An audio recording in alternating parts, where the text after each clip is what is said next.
Bien, muy buenas tardes con todos los participantes. El CAJDER, Café Jurídico, Derecho y Sociedad, se complace en presentar ante ustedes el espacio de los diálogos jurídicos. Mi nombre es Karen Natalie Pareja Barrios, miembro de este círculo académico, quien en esta tarde les acompañará en la moderación. En esta oportunidad estamos contando con la presencia del doctor Roger Vidal Ramos, quien es magíster en Derecho Civil por la Universidad Nacional Mayor de San Marcos y profesor de Derecho Civil en la Universidad Nacional Mayor de San Marcos, Universidad Nacional Hermilio Balizán, Universidad San Martín de Porres y Universidad Privada del Norte. Árbitro y abogado especializado en litigios judiciales y arbitrales, presidente del Instituto Peruano del Derecho Civil y miembro de la Asociación de Iberoamericana de Derecho Privado, quien en esta ocasión nos disertará sobre el tópico de la buena fe contractual. Muy buenas Bien, tardes, doctor, adelante, por favor. muy buenas tardes, señorita Karen Pareja. En primer término, quiero agradecer por la invitación al CACDER, Derecho y Sociedad Café Jurídico. Para mí es un honor estar presente, por lo menos de manera virtual, en la ciudad de Ayacucho, ¿correcto? A la cual le tengo un gran cariño. He sido profesor en eh, la Universidad Nacional, ¿cómo se llama? La Nacional San de Cristóbal de Huamanga, Huamanga, doctor. San Sí. Cristóbal de Huamanga, disculpe, dicté ahí en dos oportunidades maestría y tenía un gran amigo, el doctor José Verón Barrantes, que fue juez civil en esta ciudad y bueno, por temas de trabajo he estado por bastante tiempo en esta ciudad. Bien, vamos a conversar el día de hoy sobre el tema, por favor, me permiten compartir pantalla. Mm, doctor, disculpe que le interrumpa. Sí, Quisiera dar la estructura del evento, cómo se va a desarrollar. sí, bien. Bien. La dinámica de este diálogo jurídico consistirá básicamente en dos etapas fundamentales, que es la disertación y la discusión. En la disertación durará un tiempo de 40 minutos y la segunda parte durará un tiempo de 20 minutos. Bien, sin más preámbulos, doy pase al doctor Roger Vidal Ramos. Doctor, adelante, por favor. Muchas gracias, Karen. Te pediría, por favor, ahora sí puedo compartir pantalla. A ver,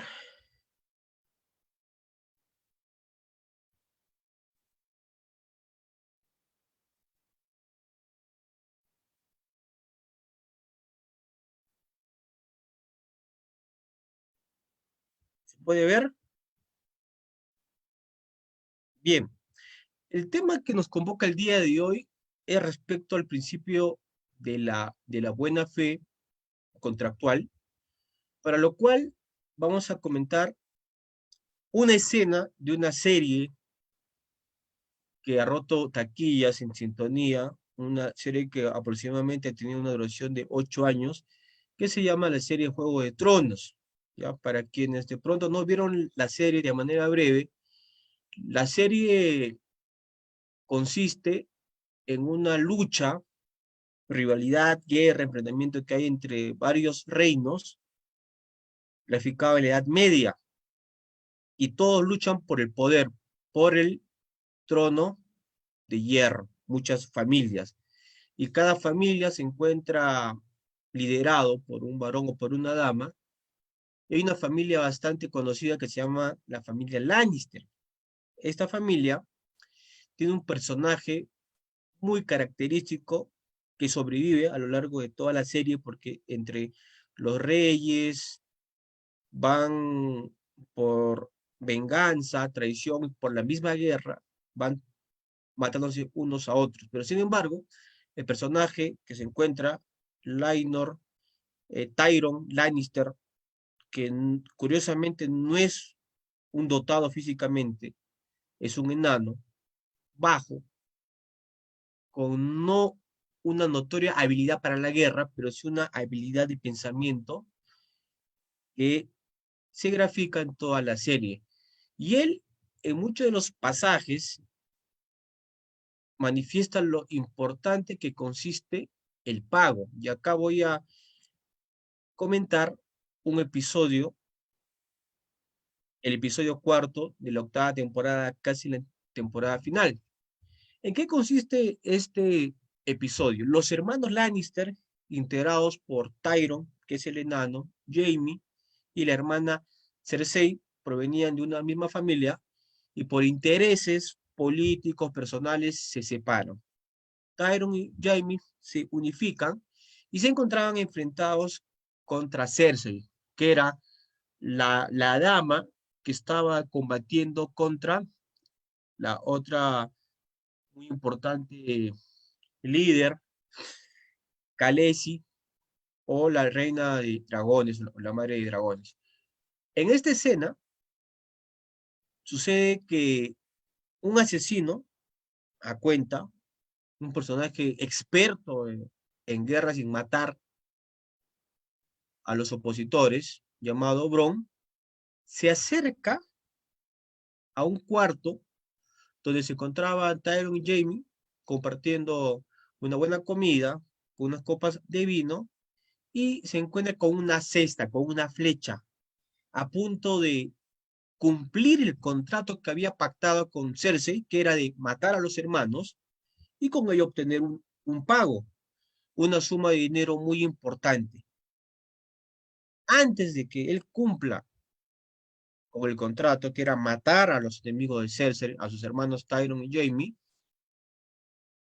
Tyrion, el enano, de manera astuta le recuerda a Bronn que anteriormente habían pactado un contrato y que este contrato consistía en que el asesino se comprometía a no matar a Tyrion ante ofertas de otros contratantes y que él iba a pagar el doble de lo que le ofrecía cualquier otro interesado, contratante u ofertante, ante lo cual, en ese momento, Tyrion le recuerda el contrato primigenio sostenido y Bronn, para muchos podría consistir en un arrepentimiento, en un incumplimiento del contrato que ha tenido con Cersei, se arrepiente, deja de amenazar con esta cesta y decide cumplir el primer contrato. Con lo cual, más adelante, en la parte final de esta serie, Bronn se vuelve rey, señor de un área muy importante, entonces ante lo cual siempre se resalta dos frases importantes en la serie Juego de Tronos. El primero, un Lannister, o la familia Lannister siempre paga sus deudas, y segundo, el cumplimiento de la palabra, del contrato. Ante esto, debemos de recordar primero principios esenciales de derechos y obligaciones y la buena fe. El primero es que en el derecho de obligaciones existen elementos personales, dígase deudor, acreedor, que pueda implicar que una persona natural o jurídica van a comprometerse a cumplir una conducta llamada prestación. Valga precisar que acreedor y deudor tienen que ser agentes capaces, debidamente identificados, titulares de los derechos que van a disponer o que van a aceptar, para lo cual siempre debemos repasar la teoría del acto jurídico. La prestación es una conducta. No siempre la prestación va a implicar el pago de una suma de dinero. Si bien es la forma más sencilla de entender una obligación, en un contrato de mutuo donde Roger le presta a María y María tiene la obligación de devolver a Roger los 100.000 soles, pero es importante entender la prestación como una conducta que tiene un contenido patrimonial.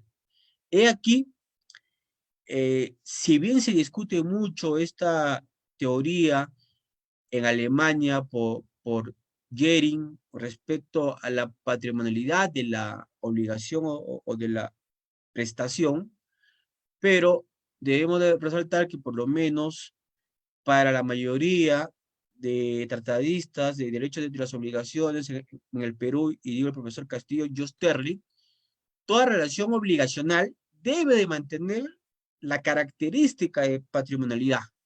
Esta conducta, este deber, tiene que tener un contenido patrimonial para poder dialogar sobre una relación obligacional.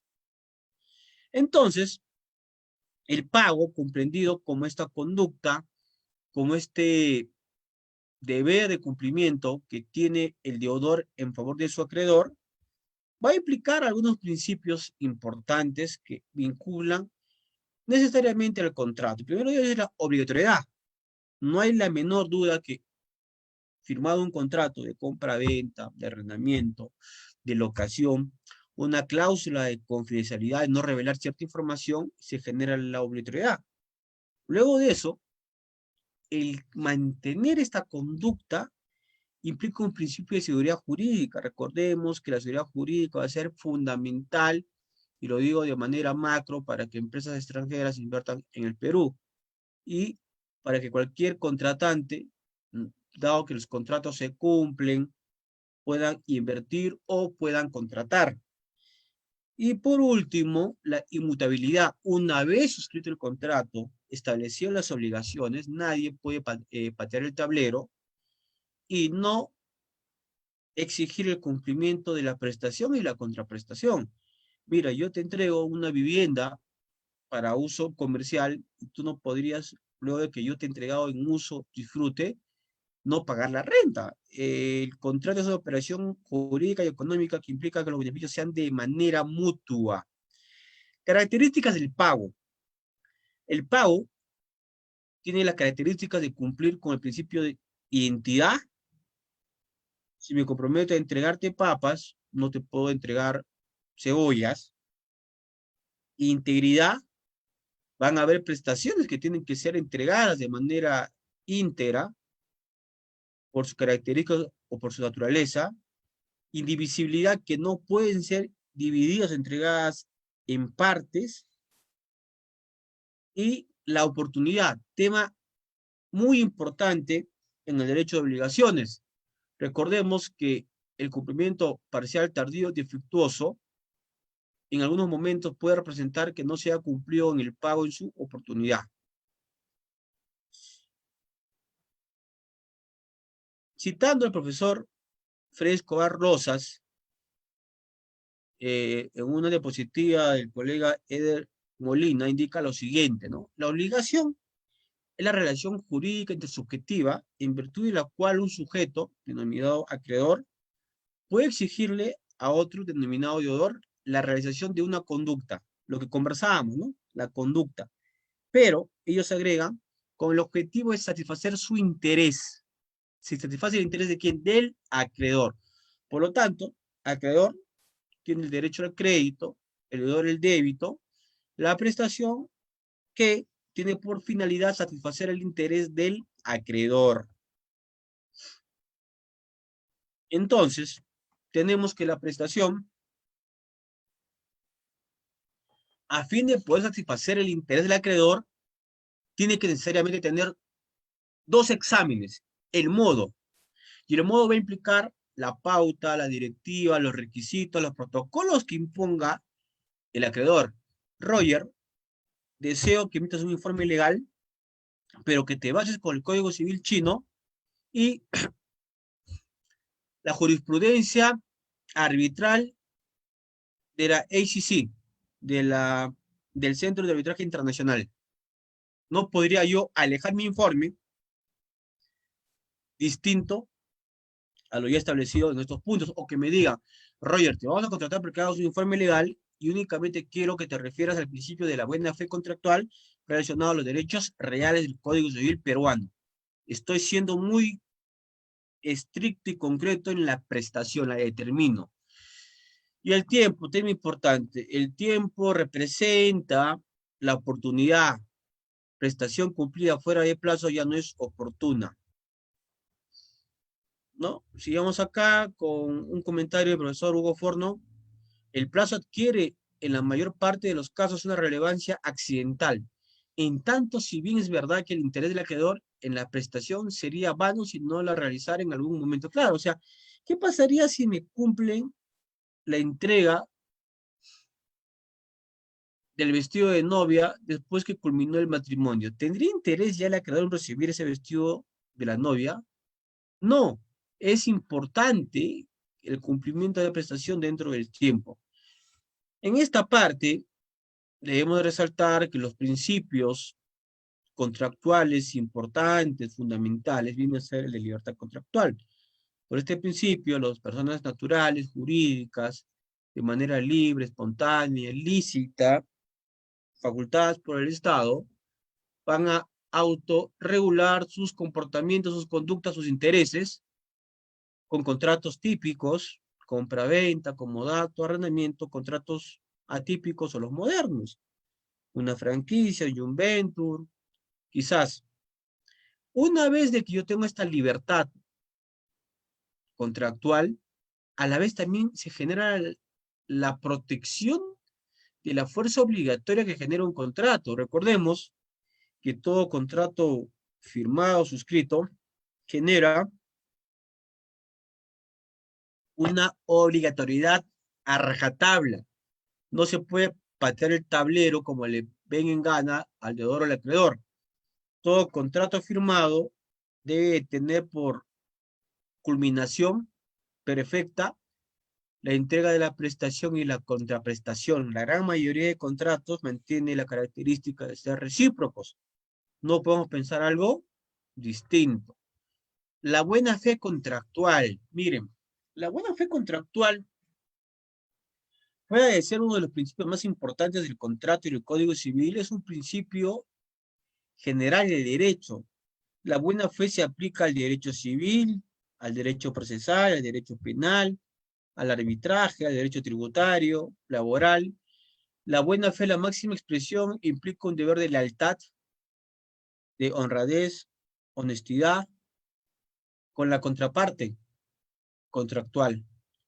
La buena fe implica no ocultar información, buscar la culminación del contrato de la manera diseñada, y el supuesto que surjan problemas, quizás se me requirió de que construya un reservorio y de pronto no encuentro los materiales o subieron de precio, parte de la buena fe implica comunicar este evento extraordinario al acreedor a fin de tomar cartas en el asunto y analizar si se puede ampliar el plazo o se puede hacer una ADN incrementando un costo aceptado por ambas partes.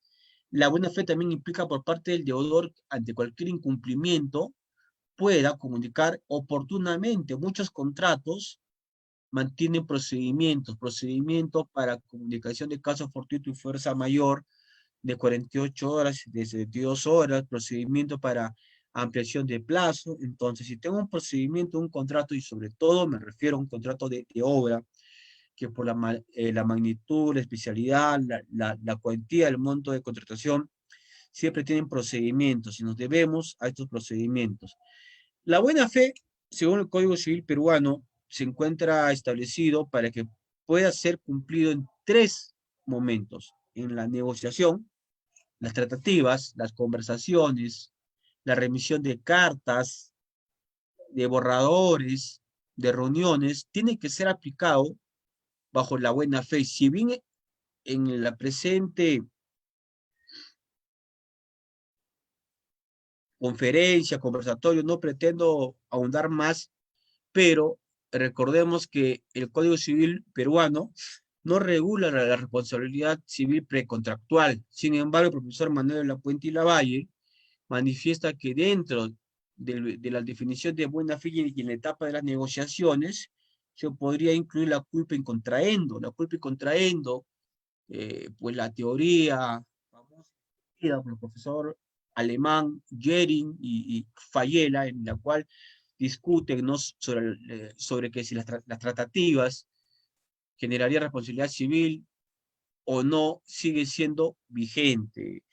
Hace 2 o 3 años la Corte Suprema emitió un fallo relacionado sobre este tema, pero, punto aparte, paréntesis, pie de página, en algunas oportunidades es bastante eventual que se negocie contratos por 4 o 5 meses y de manera inesperada, sin explicación, grosera, la otra parte se retire y deje de lado a la persona o compañía o empresa que brindó información financiera, contractual, proveedores, no sé si a la contraparte, nunca se llegó a poner un contrato.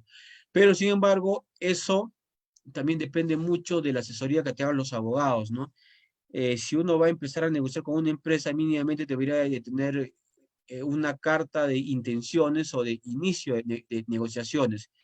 que indique la parte final que las negociaciones no implican ningún tipo de deber de deber u obligación de culminar un contrato futuro, pero sí es importante que quede constancia. Bueno, y no menos importante es el principio de la buena fe respecto a la celebración. Qué importante es el medio probatorio que diga ese contrato firmado para poder acreditar que este contrato de manera probatoria estaría generando los efectos. Hoy en día ya no se contrata como antes, ¿no? Empresas y compañías nacionales y extranjeras de manera diaria remiten correos electrónicos, cotizaciones, cartas, órdenes de servicio, órdenes de compra, en la cual se piden importación de 50 vehículos, de medicinas, de maquinarias, de alimentos, contratación de bienes y servicios que no requieren, bueno, sí requieren, pero que no implican tener un contrato. Hay una relación comercial que se encuentra respaldada por conductas, correos electrónicos, comunicaciones electrónicas que van a encaminar que existe una relación contractual. Y por último, no menos importante, y tal vez la etapa más importante, la ejecución del contrato. El Código Civil peruano regula otras formas de pago. Si bien es un tema bastante extenso, solamente lo voy a comentar, ¿no? El ofrecimiento de pago en algún momento, tenemos que un acreedor rehuye el pago, no lo ubico, no se encuentra domiciliado, lo llamo, no me contesta el WhatsApp, el correo electrónico y tengo una deuda por pagar de $100,000, a fin de no generar intereses, que no me complique o dar el cumplimiento del contrato, deposito este cheque en dos a un juzgado competente, lo cual también debería de estar siempre previamente anticipado con una carta notarial donde hago bastante contundente mi propuesta, mi ofrecimiento de pago. El pago indebido es un tema que podría pensarse que es poco usual, pero es muy usual. Empresas o personas naturales que por un error pagan de más un monto que no está respaldado de una orden de compra o una factura que debería de ser devuelto. La imputación de pago, este tema sobre todo es un ejercicio de diligencia que se efectúa cuando tenemos a un acreedor y un deudor que tienen prestaciones recíprocas. La empresa A le vende tractores a la empresa B y la empresa B le vende también tractores a la empresa A. Entonces, entre ellos pueden ser que tengan 10 o 12 facturas o órdenes de compra y yo tengo que indicar la factura 1, el cheque 1 corresponde a la factura 1. La imputación de pago implica la identificación de la obligación que tú estás efectuando a qué relación contractual corresponde. Es un tema muy importante que sobre todo se da en el ámbito empresarial. El pago por subrogación no viene a ser otra figura que ante un supuesto que el deudor principal no pueda pagar, ingrese un tercero que tiene vinculación con el contrato o incluso un ajeno que podría ser un familiar, un garante solidario y pague la deuda. La solución es una figura muy utilizada y la dación en pago bajo la figura que Roger debe $100,000 y no tiene cómo pagar esa deuda, pero tiene una casa ubicada en la mejor zona de Huánuco y entrega la casa como forma de pago. Entonces, son instituciones del libro de Derecho de las Obligaciones donde vinculan a la figura del pago. A ver, quienes hablan ha participado de la Comisión Reformadora del Código Civil, liderada por el profesor Gastón Fernández y muchos importantes profesores. El borrador final fue entregado y publicado el año pasado, en el 2019, y es un tema que me interesó mucho. A ver, veamos de qué forma está redactada la teoría sobre el pago o la definición del pago, la noción del pago en el Código Civil peruano vigente. Dice lo siguiente: se entiende efectuado el pago solo cuando se ha ejecutado íntegramente la prestación. Solo define uno de los principios. Recordemos que tenemos el principio de identidad indivisibilidad, integridad y oportunidad. Solo define un solo principio. ¿Qué dice la propuesta de la Comisión Reformadora del Código Civil, la cual comparto y la defiendo? El pago debe realizarse de conformidad con la buena fe. Oído la música. La buena fe tiene que estar vinculada al pago. Les digo sí, en la parte final les diré por qué. Punto 2. Se entiende efectuar el pago solo cuando se ha efectuado la prestación en modo y tiempo. Modo y tiempo son dos elementos que nos van a poder ayudar muchísimo en entender si la prestación ha sido cumplida en el contrato, o en palabras sencillas, si el mediador ha sido diligente en el cumplimiento del contrato. Modo. El expediente técnico indicaba que construías con 30 columnas, tú lo has construido con 20, no se cumple el modo. Tiempo. El expediente técnico indicó que me entregues el colegio en 10 meses, me lo has entregado al mes número 20, ¿no? Bien, esta es una cita de un aporte personal, les voy a indicar. El pago expresa la forma natural y formal en la cual una persona natural o jurídica, deudor, va a lograr extinguir una obligación generada de un contrato. El pago no siempre expresa una prestación de dinero. Debemos entender al pago como una conducta diligente que debe ser ejercida por el deudor en el modo y tiempo establecidos en el contrato. Siempre en el contrato hay modo y plazo o tiempo. A ver, vayamos dentro de la línea de la propuesta de reforma del Código Civil. Acá se está proponiendo incorporar el principio de la buena fe en el título preliminar. ¿Qué es la posición de motivo? La regulación actual no contiene una disposición normativa de alcance general, es cierto. Los principios del título preliminar están la prohibición del abuso del derecho, el principio de iure nullius curia, la nulidad virtual, pero ¿por qué no incorporar la buena fe? Si la buena fe, como lo vamos a ver en breve, atraviesa todos los libros del Código Civil, es un principio elemental. Y esto, de incorporar el título preliminar, también se encuentra en el Código Civil argentino, el Código Civil suizo, el Código Civil italiano, el japonés y el brasilero. Sobre todo resalto el Código Civil argentino y brasilero, que son los últimos códigos regionales promulgados. Bien. Entonces, acá tengo un recuento. A ver, si no estamos frente a una clase de derechos reales, pero para un estudiante y para un abogado, al momento que discutimos sobre la posesión, dígame que la buena fe no cobra una gran importancia. La buena fe para el cómputo de plazo, la posesión de buena fe, a fin de que un juicio de prescripción adquisitiva nos puedan brindar o no o denegar. En la adquisición de frutos civiles, industriales, en el 908-910 del Código Civil de manera clara expresa la importancia de la buena fe.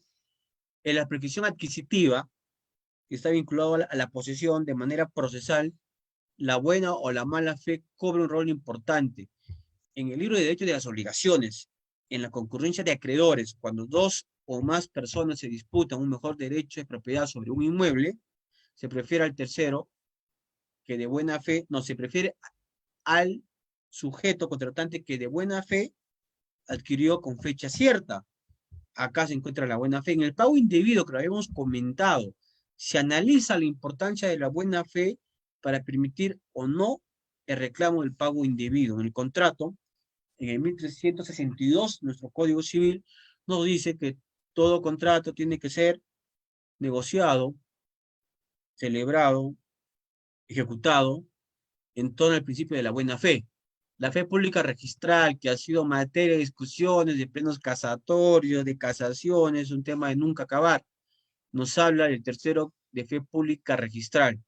Con lo cual, doctores, doctoras, jóvenes, señoritas, la buena fe está presente en todo el Código Civil. ¿Se pierde no incorporarlo como definición del principio del pago? No, tiene que estar. Ya la doctrina y la Corte Suprema han incorporado y han definido la importancia muy amplia sobre el principio de la buena fe. Entonces, ya a manera de conclusiones para ir ingresando al tema final, ¿no? El anteproyecto de reforma del Código Civil indica la importancia del pago de derechos y obligaciones. Recordemos que el pago es la forma más perfecta, la natural extinguir una relación obligacional. El deudor no va a ser deudor toda la vida. Va a iniciar siendo deudor desde el momento que él se compromete al cumplimiento de un contrato, dígase de la obligación, y esta condición de deudor va a ser momentánea, pasajera, culminará con el cumplimiento de la prestación. Toda obligación tiene una fecha de inicio y una fecha de término o de culminación. Nadie puede pretender ser deudor eternamente. Es importante entender el pago de buena fe en base a los principios de identidad, integridad, indivisibilidad y oportunidad. ¿Y por qué es importante vincular la buena fe? Porque la buena fe, como esta conducta de lealtad, veracidad, felicidad, fidelidad, no ocultar información, cooperar, llámenlo si quieren solidaridad, que ahora está bastante de moda a raíz de las implicancias generadas por el COVID-19, pero todo pago cumplido por el deudor tiene que ser interpretado bajo la buena fe y todo pago aceptado, interpretado por el acreedor, también tiene que ser vinculado con el principio de la buena fe. Por lo tanto, consideramos que la propuesta del artículo 1220 es la más adecuada. Se está vinculando que todo pago tiene que ser de buena fe y segundo, se está aplicando que todo pago tiene que cumplir con los principios indicados, y lo vuelvo acá a precisar, modo y tiempo, modo y tiempo.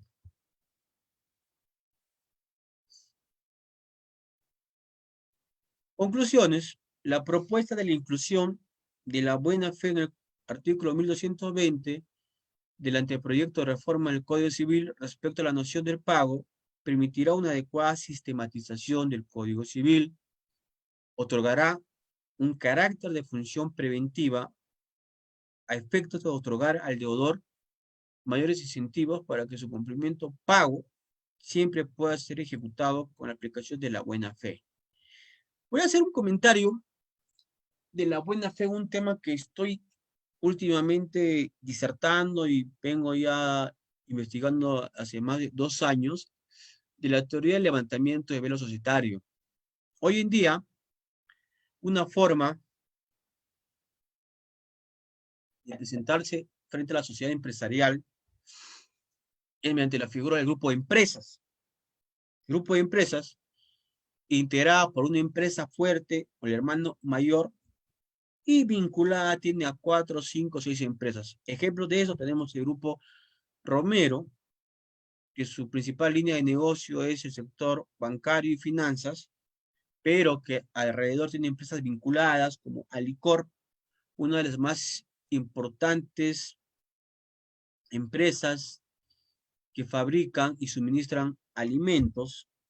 Tiene una empresa de aviación llamada WhatsApp y muchas empresas. El grupo de empresas podría ser que se tenga los mismos accionistas en cada empresa o quizás no, pero los vínculos empresariales van a estar por la línea de negocio, por los representantes, los apoderados, los abogados, por los clientes, etcétera. Y esto es bien interesante porque en el Perú cada vez más el grupo de empresas presenta una permanencia esencial en el mercado peruano. Y dicho sea de paso, que todo emprendimiento, todo negocio, toda actividad empresarial es lícita. En el Perú tenemos importantes sectores en minería, en hidrocarburos, en pesca, en hotelería, que vienen incrementando sus niveles de facturación. Pero esto no siempre es practicado de manera sana, de manera leal, de manera correcta. Va a haber empresas que se agrupan o se conforman con un ánimo de mala fe de no pagar deudas. 3 ejemplos muy breves. La primera, las empresas de intermediación o tercerización, las llamadas service. Y hablo de manera mínima, porque no podemos también partir que la mayoría de empresas ingresan al mercado con este ánimo. Son 3 empresas, los 50 trabajadores iniciaron una planilla con la empresa A, la empresa A supuestamente cierra y la planilla pasa a la empresa B. Y de la empresa B pasa a la empresa C. La empresa C, como nuevo empleador, no tiene patrimonio para pagar deudas o derechos laborales. La empresa se declara en quiebra, ingresa a un concurso, con lo cual toda esa carga de créditos laborales serían impagos. Pero los trabajadores, mediante la teoría del levantamiento de lo societario, pueden plantear la demanda de manera solidaria a cualquiera de las empresas, y en este caso apuntar a la que tiene más patrimonio a fin de que pague la deuda. La teoría del levantamiento de lo societario lo que busca es requerir de manera excepcional al juez o al árbitro que desvele el velo, se aperture todo esto, se ingrese a verificar quiénes son los accionistas, socios, quiénes se han beneficiado de los contratos, las deudas que hay y la conducta de mala fe que ha implicado el no pago de créditos. Y el levantamiento de los societarios se está aplicando en derechos laborales o procesos laborales, en controversias comerciales. ¿Cuántas empresas, vía la figura del grupo de empresas, para la redundancia, se presentan frente a un empresario, una persona que les da una línea de crédito y no le paga? La clásica figura: A contrata con B, B le entrega 10 vehículos y de pronto esos vehículos son entregados a C. Y B no le paga, pero los vehículos están con C. B no tiene patrimonio, no tiene pago, pero quien se benefició de la prestación es C, y C sí ha participado de la negociación y de la ejecución del contrato. Vía esta falsa figura o esta figura mal utilizada, el grupo de empresas se dio una línea de crédito, se despachó bienes o servicios. Entonces, fíjense que la buena fe es un principio que a través del derecho societario, laboral, civil, procesal, en los arbitrajes se habla mucho de la buena fe procesal que tiene la contraparte, en no participar de las audiencias, de recusar de manera temeraria, frívola, sin ningún tipo de sentido. Bien, he cumplido con el tiempo, por favor. A continuación me gustaría escuchar sus preguntas o comentarios. Justo les había comentado que a las 6 tengo otra conferencia, así que por favor les pediría escuchar sus preguntas o comentarios.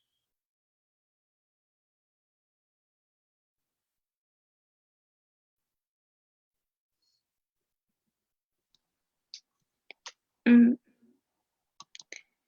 Bien, ay Dios. Bien, habiendo concluido con la primera etapa de la dinámica, pasaremos a la ronda de las preguntas, para la cual daré lectura a... Se iban a formular preguntas mediante el Facebook. A ver,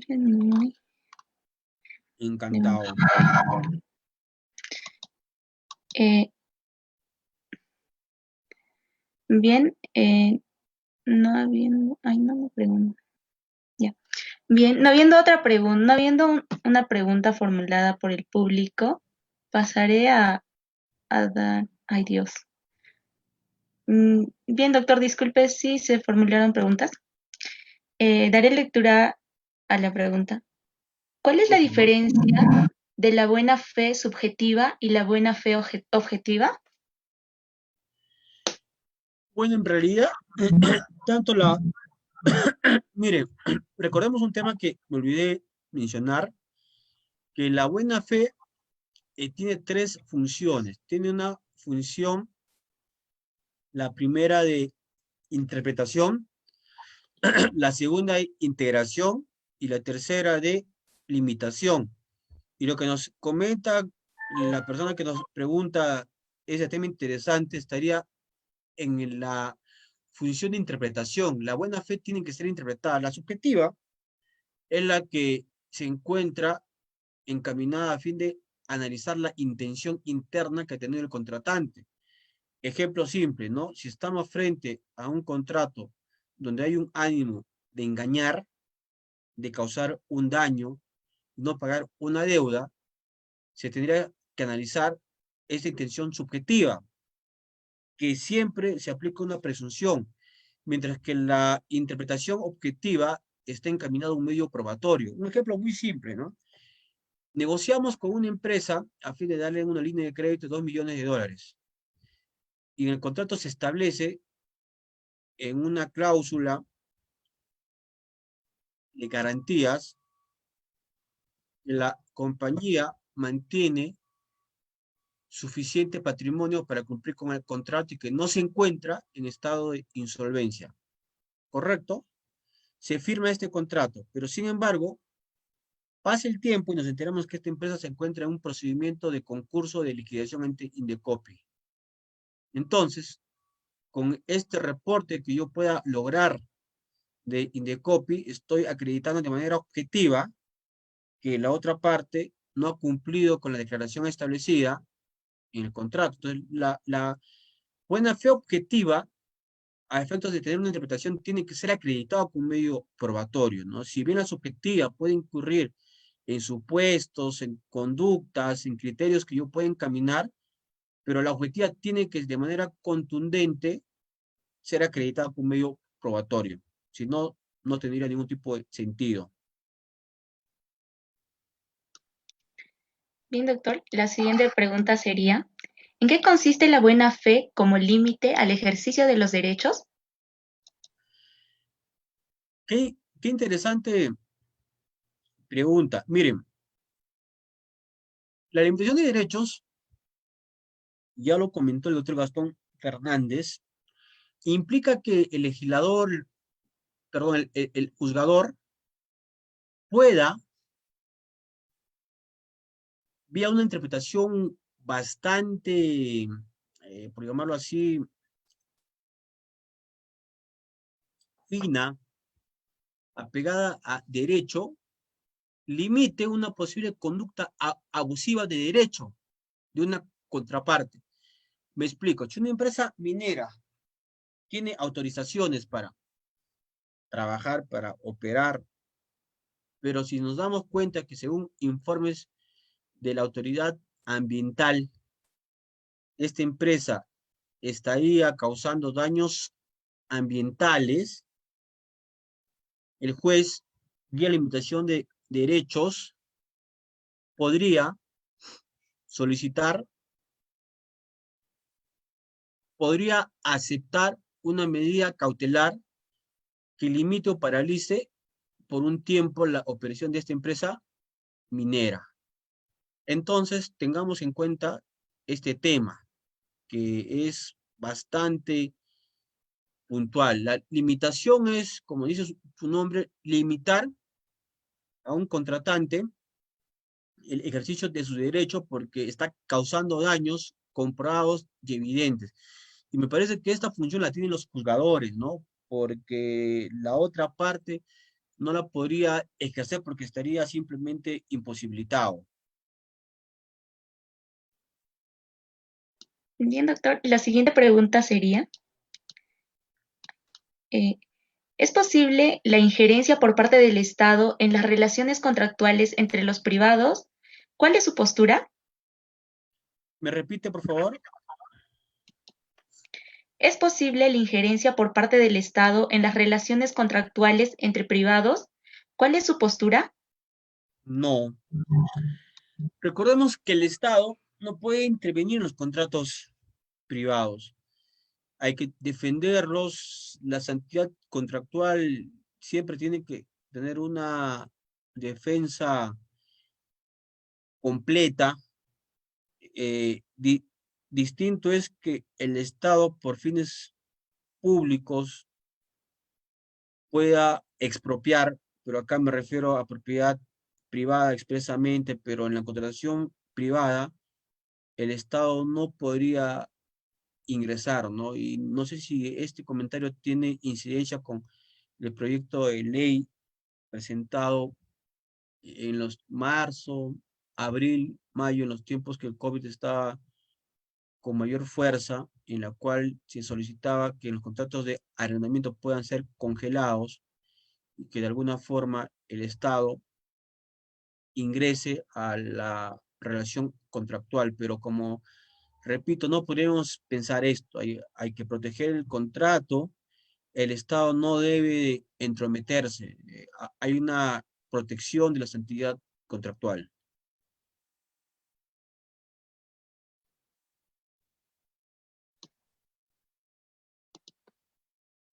Bien, no habiendo más preguntas. Muchas gracias, doctor Roger. Esta ha sido una transmisión de los diálogos jurídicos, donde hemos contado con la presencia del doctor Roger Vidal Ramos, a quien agradecemos su extraordinaria disertación y de la gentileza que ha tenido para poder acompañarnos esta tarde. Muchas gracias, estimado doctor. En nombre del CAGDERS, se le hace extenso el agradecimiento por su predisposición para la realización de los espacios de participación y de discusión académica. Señorita Pareja, yo estoy muy agradecido. Por favor, cuenten conmigo en cualquier otro momento. Tengan todos muy buenas tardes. Muchas gracias. Gracias, doctor. Hasta la próxima. Gracias. Bien, esto es todo por hoy. Póngase en contacto con el café en sus distintas plataformas virtuales. Estamos en Facebook, Twitter, Instagram, Wixsite y demás. Como Café Jurídico Derecho y Sociedad CAGDERS. Para tener más información de posteriores eventos, pónganse en contacto con el CAGDERS y denle like a la página. Gracias. Tengan todos muy buenas noches.